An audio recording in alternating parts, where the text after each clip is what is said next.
Don't you dare. You don't get to take credit for Martha's work again. I heard Philip's voice booming from the conference room. I froze outside the door, files clutched to my chest, the familiar knot of anxiety tightening in my stomach. You have no idea what you're talking about, Danielle replied, her voice eerily calm. I've been cultivating the Sinex relationship for months. Martha is simply executing my strategy. I took a deep breath and pushed through the door. Both of them turned to look at me. Philip, my loyal team member with his perpetually rumpled blazer, and Danielle Fulton, our newly promoted vice president of sales, immaculate in her tailored suit that probably cost more than my monthly mortgage payment. Martha, perfect timing, Philip said, relief washing over his face. Tell Danielle who actually created the pitch deck for Sinex. My name is Martha Ellison. I'm 32 years old and have spent the last 6 years working my way up at Orion Tech Solutions in Cincinnati, Ohio. We develop logistics software for transportation companies. Nothing flashy, but essential infrastructure that keeps goods moving across the country. I started as a junior sales associate and worked my way up to business development manager through pure grit and results. My diploma from Ohio University hangs in my modest cubicle, not Harvard or Stanford like many of our executives, a fact that Danielle never let me forget. We were just discussing the Sinex presentation, Danielle said smoothly, as though Philip hadn't been shouting moments before. I'll need your notes by end of day so I can finalize everything. I met her gaze steadily. Actually, Danielle, the presentation is already finalized. The entire deck is built around the customized supply chain solution I developed specifically for their multimodal needs.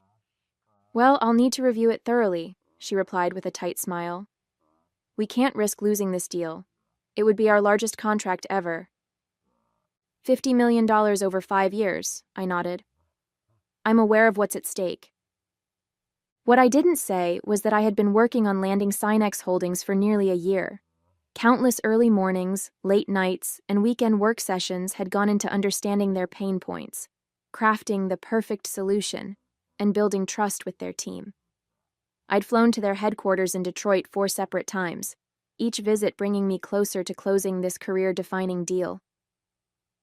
As Philip and I walked back to our desks, he shook his head. She's going to try to push you out of the final meeting. You know that, right?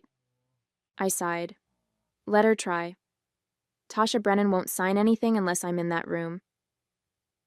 What Danielle didn't know, what nobody at Orion Tech knew, was that Tasha, the CEO of Sinex Holdings, had been my roommate in college.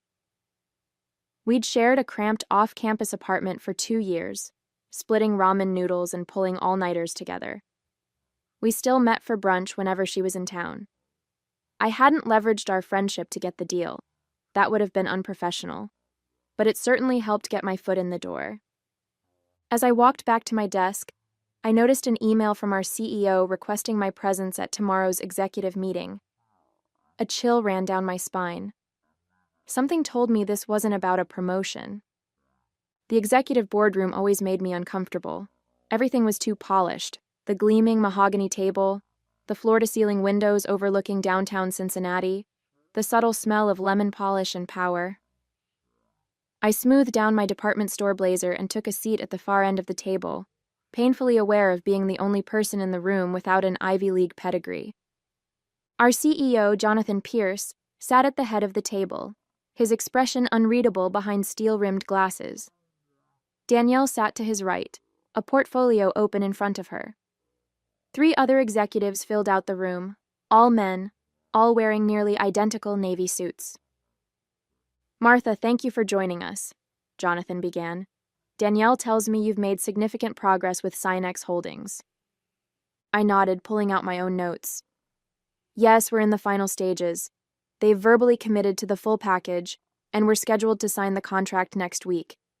$50 million over 5 years with an option to renew. Jonathan leaned forward, fingers steepled. That's excellent work.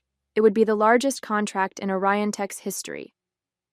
Thank you, I replied, a small flutter of pride warming my chest. It's been a team effort, but yes, I'm proud of where we've landed. The thing is, Danielle interjected, We're concerned about Synex's enterprise-level needs moving forward. I frowned. I've built the entire proposal around their enterprise infrastructure. The implementation plan addresses every concern their IT department raised. Not just the technical aspects, Danielle continued smoothly. The relationship management. A client of this size requires a certain level of finesse. My stomach dropped. I'd seen this before. Danielle positioning to take over accounts after I'd done all the heavy lifting, but never with a client this significant. I've been managing the relationship for nearly a year, I said carefully. Tasha, Ms. Brennan, has specifically requested that I oversee the implementation. Danielle's smile didn't reach her eyes. Of course you've done excellent foundational work, Martha. No one's disputing that. But they were. I could see it in the way the executives exchanged glances, in the way Jonathan avoided my eyes. We need to ensure this flagship account receives our most experienced talent, Danielle continued. I'll be taking point on the final negotiations and signing. 6 years of loyalty. Countless weekends sacrificed. The biggest deal in company history nearly closed. And they were pushing me aside at the finish line. Is there a concern with my performance? I asked directly. Jonathan finally looked at me. Not at all. You've exceeded expectations. But as we grow, we need to consider the image we project to high-value clients. Danielle has experience with Fortune 500 accounts that you simply don't have. What he didn't say, but what hung in the air between us, was that Danielle had a Harvard MBA and connections in all the right places. I had a state school diploma and results. Somehow results weren't enough anymore. The next week passed in a blur of forced smiles and late nights. I handed over all my Synex files to Danielle, briefed her on every conversation I'd had with their team, and even drafted talking points for the final meeting. I did everything asked of me with professional courtesy, even as resentment burned in my chest. On Friday afternoon, with the contract signing scheduled for Monday morning, I received another calendar invitation from Jonathan. Another executive meeting, this time with HR copied. My heart sank. I knew what was coming, but it still felt like a bucket of ice water when I walked into the room and saw the manila folder sitting in front of my chair.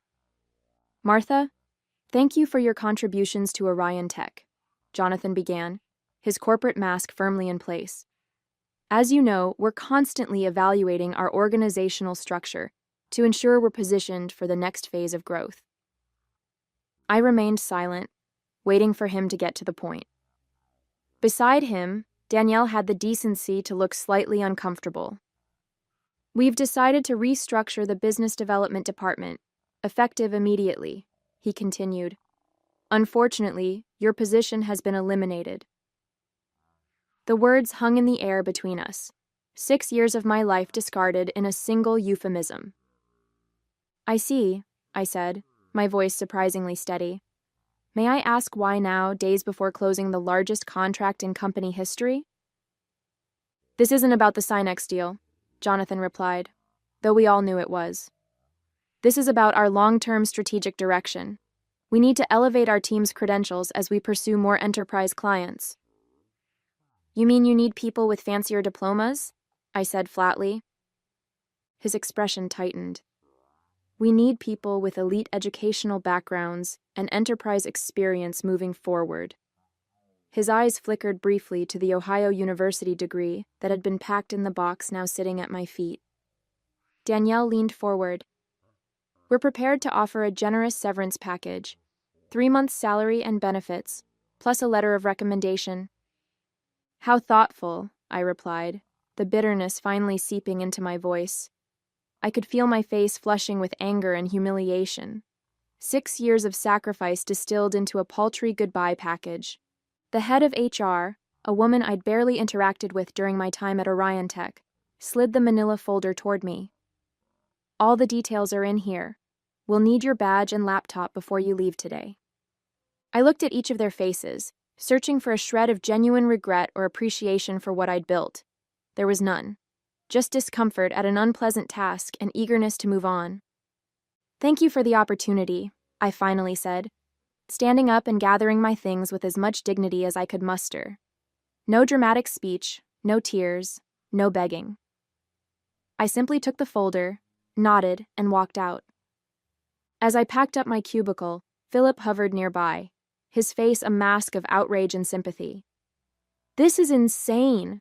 After everything you've done? After Synex?" I carefully wrapped my Ohio University diploma in tissue paper. "It's fine, Philip. Really." "It's not fine. You landed a $50 million deal, and they fire you before the ink is dry? You should fight this." I looked at him, a strange calm settling over me despite the day's devastation. They've made their choice, and on Monday morning, they're going to realize it was the wrong one. "What do you mean?" I smiled slightly as I closed the box. "Just wait and see." Monday morning, 9:30 a.m. I was sitting in my apartment in yoga pants, sipping coffee and scrolling through job listings when my phone lit up with a text from Tasha. "About to head into the lion's den. Wish you were here? Brunch this weekend to celebrate?" I smiled, typing back, "Absolutely." "Good luck today.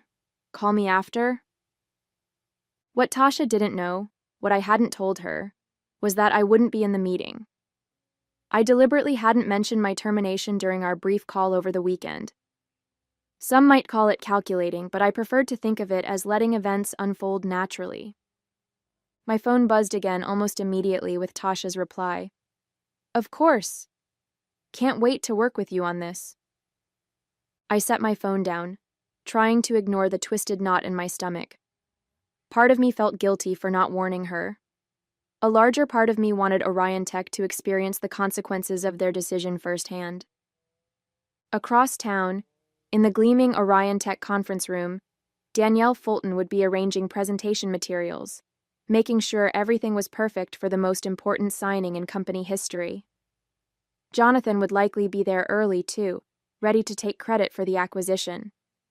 They'd be smiling, confident, completely unaware of the tsunami heading their way. My phone rang at 10:15 a.m. Philip's name flashed on the screen. "Martha, oh my God," he said the moment I answered. "You are not going to believe what just happened." "Try me," I replied, setting down my coffee mug. Tasha Brennan walked into the conference room, looked around, and the first thing she said was, "Where's Martha?" Danielle tried to explain that you were no longer with the company, but Brennan cut her off.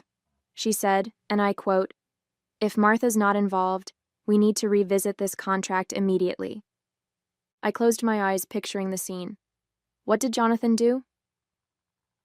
He started doing damage control, talking about team approaches and how they value your contribution, but are moving in a strategic direction. Complete bull. Brennan wasn't having it. She said she'd been clear from the beginning that you were the reason Synex was considering Orion Tech, and without you, the deal needs to be reevaluated. A small vindictive part of me savored the image of Danielle's face as her victory crumbled. "Then what happened?" I asked. "They're in Jonathan's office now. It's chaos here, Martha. Absolute chaos. Danielle is practically having a meltdown. She's been calling legal to see if there's any way to force Synex to honor the verbal agreement." "There isn't," I said simply. I'd made sure the formal agreement wasn't signed before my departure. "How did you know this would happen?" Philip asked. I hesitated, then decided he deserved the truth. "Tasha was my college roommate. We've been friends for over a decade." There was a long silence. "And Orion Tech had no idea," he finally said, something like awe in his voice. "They never asked. They saw my state school diploma and assumed I couldn't possibly have valuable connections." "So what happens now?" It was the question I'd been wrestling with all weekend. Part of me wanted to watch Orion Tech implode without the Synex deal. Another part, the professional who'd given 6 years to this company, couldn't completely abandon ship. "That depends on what they do next," I replied honestly. I didn't have to wait long to find out. Within an hour, my phone was blowing up. 3 missed calls from Danielle, 2 from Jonathan. a text message from an unknown number that turned out to be the head of HR, all with increasing levels of panic and forced politeness. I let them stew for another hour before finally answering Jonathan's fourth call. "Martha," he said, relief evident in his voice. "We need to talk." "I'm listening," I replied, keeping my tone neutral. "There seems to have been a misunderstanding with Sinex. Ms. Brennan is under the impression that you're essential to the deal."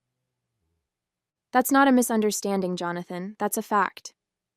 There was a long pause on the other end of the line. I could almost see Jonathan removing his glasses, pinching the bridge of his nose the way he did when negotiations weren't going his way. "Perhaps we acted hastily on Friday," he finally said. "We'd like to discuss bringing you back to oversee the Sinex implementation." I laughed, unable to help myself. "You fired me 3 days ago because I don't have an Ivy League degree. Now you want me back because you're about to lose $50 million. That's not," he began, but I cut him off. "It is exactly what happened, Jonathan. Let's not pretend otherwise." Another long pause. What would it take, Martha? To come back and salvage this deal? I'd spent the weekend considering this very question. At first, fueled by hurt and anger, I'd imagined demanding an outrageous salary, Danielle's job, public apologies. But as the initial sting faded, clarity emerged. I didn't want to return to a company that had discarded me so easily. No amount of money or title could repair that broken trust. "Nothing," I replied simply. "I'm not interested in coming back." "Everyone has a price," Jonathan insisted. "Name yours. Vice president title, equity, both?" "This isn't about money or titles. This is about respect. You showed me exactly how much you value my contributions on Friday afternoon. I admit we handled the transition poorly." "Transition?" I interrupted, my voice rising despite my efforts to remain calm. "You fired me days before closing the biggest deal in company history because my diploma didn't have enough ivy on it.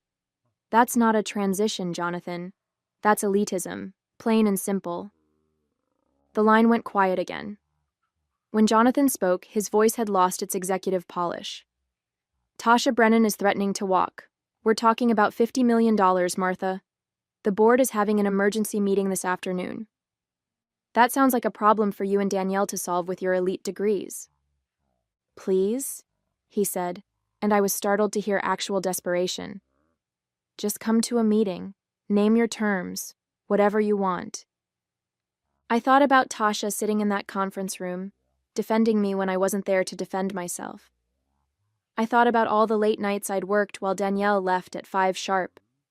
I thought about the subtle digs at my state school education, the promotions that went to less qualified people with better pedigrees, the constant need to prove myself over and over again. "I'll think about it," I finally said, not quite ready to close the door completely. "But in the meantime, you should know that Tasha has integrity. If she says the deal depends on my involvement, then it does." I hung up before he could respond, my heart pounding. The phone rang again immediately, but I let it go to voicemail. Then a text appeared from Tasha. "These people are unbelievable. They fired you? After everything you did to land this account? I'm furious. Call me ASAP." I smiled despite myself and called her back. "Martha," she exclaimed upon answering. "What the hell happened? Why didn't you tell me they let you go?" "I wanted to see what they'd say," I admitted. "Whether they'd own up to it or try to hide it." "Well, they tried to spin some garbage about restructuring and strategic vision, but I wasn't buying it. The arrogance of these people. As if I wouldn't notice you were gone." "Thank you for standing up for me," I said quietly. "You didn't have to do that." "Of course I did. You're the only reason we considered Orion Tech in the first place. Their solution isn't even the best on the market, but you convinced me you could make it work for our needs." I hesitated before asking the question that had been hovering in my mind. "So what happens now? With the contract?" Tasha's voice took on the sharp, decisive tone I recognized from our college days when she'd decided something important. "That depends on you. If you want me to walk away from Orion Tech completely, I will. but I have another idea, if you're interested. I'm listening. You remember Gregory Wilson? He was a year ahead of us, economics major? Vaguely, I replied, trying to place the name. He founded Wilson Enterprise Solutions 5 years ago, direct competitor to Orion Tech, but with a more innovative approach. They've been trying to get a meeting with me for months. I sat up straighter, immediately seeing where she was going with this. Greg's looking for a new business development director, Tasha continued. Someone who understands logistics software and has connections in the industry. Sound like anyone you know? You want me to go work for a direct competitor? I asked, my mind racing with possibilities.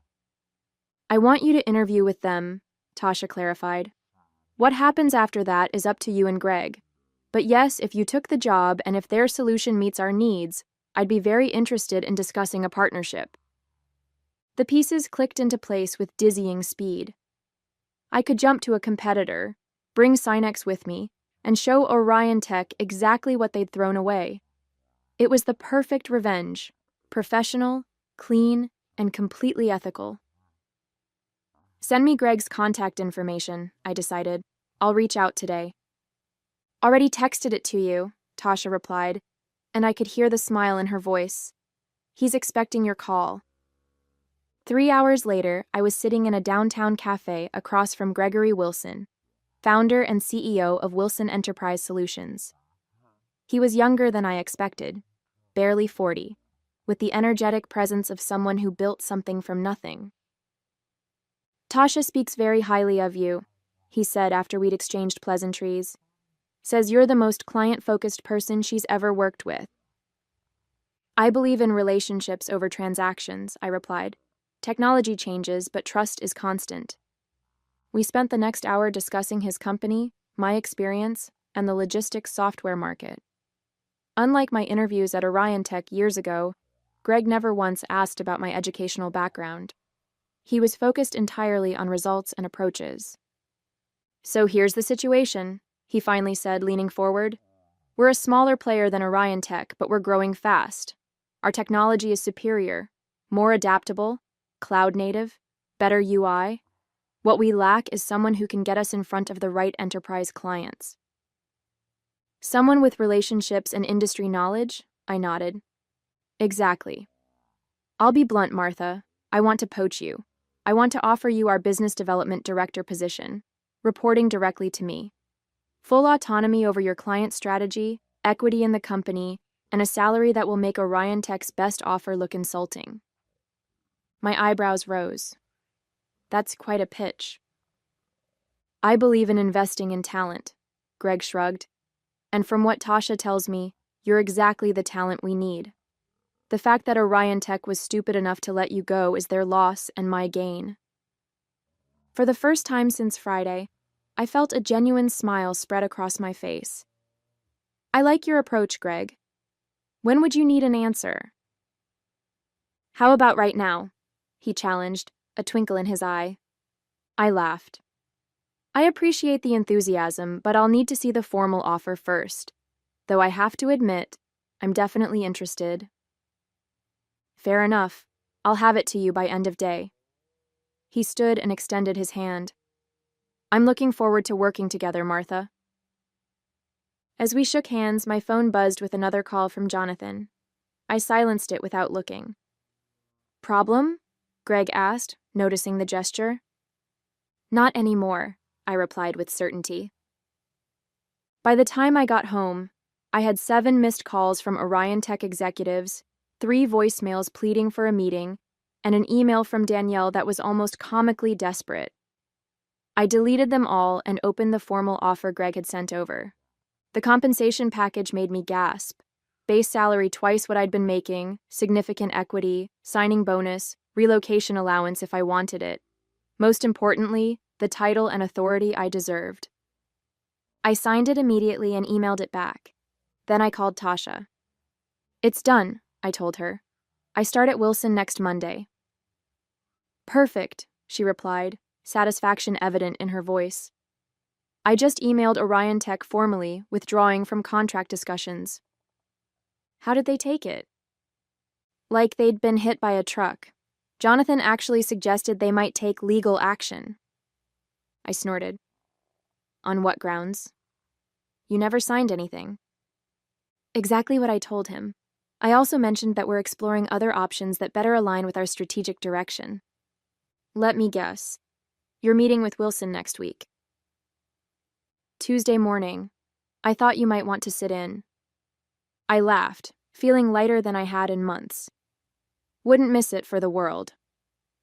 The next months unfolded like a masterclass in professional karma. I started at Wilson Enterprise Solutions the following Monday, diving into my new role with enthusiasm and purpose. Greg gave me the freedom to build my team and strategy from scratch, without the constraints I'd faced at Orion Tech.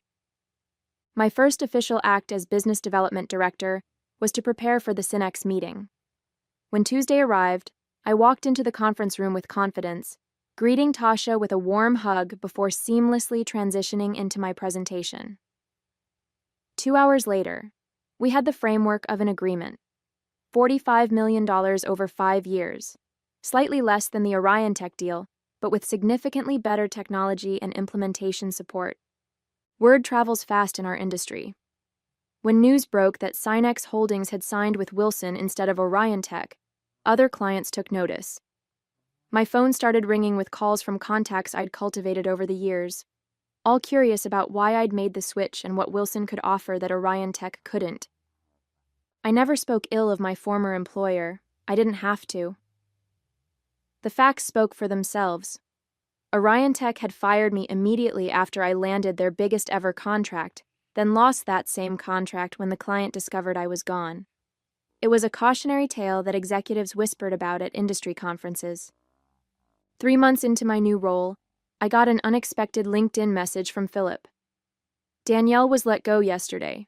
Board cited the Synex disaster and failure to retain key talent. Thought you'd want to know.